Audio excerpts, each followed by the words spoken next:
what I wanted to do was go back to making Sauvignon Blanc exactly the same way that made Marlborough famous, world famous right at the start. I wanted to go back to green, grassy, herbaceous minerality, but with better texture, more flavour, almost electric sort of flavours and characters coming through.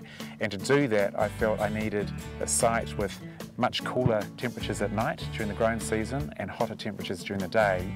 We are in a valley. We've got the southern ranges to the south of us here. Beautiful hot days to really get that structure of tropical flavours, so passion fruit gooseberries coming through, and then the nights really work on that minerality and getting that acidity right.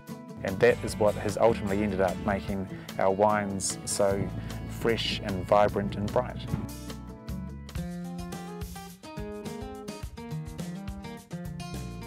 I took the best of the different industries, pulled them together and said, if you wanted to make the best without compromise from your particular area of speciality, what would you do?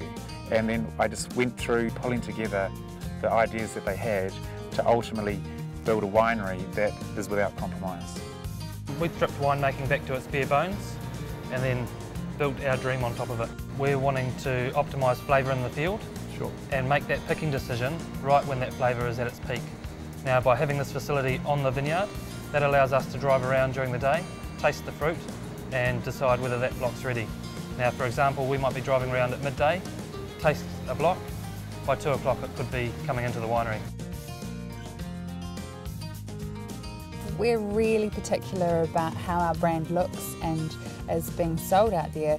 It starts right at the very beginning, which includes the beautiful vineyard that's Anton's team mow and trim and keep it looking gorgeous, through to the winery being pristine and gorgeous and tidy, because it all reflects our brand and what's important to us. We're probably all a little bit of a perfectionist at heart. Beauty with this property, but not only the property but the valley, is a lot of these soils have been formed by glacial movement. You end up with terraces. Rather than just having one block of the same soil type, it means that we can really push the box and get different aromatics from each of those properties.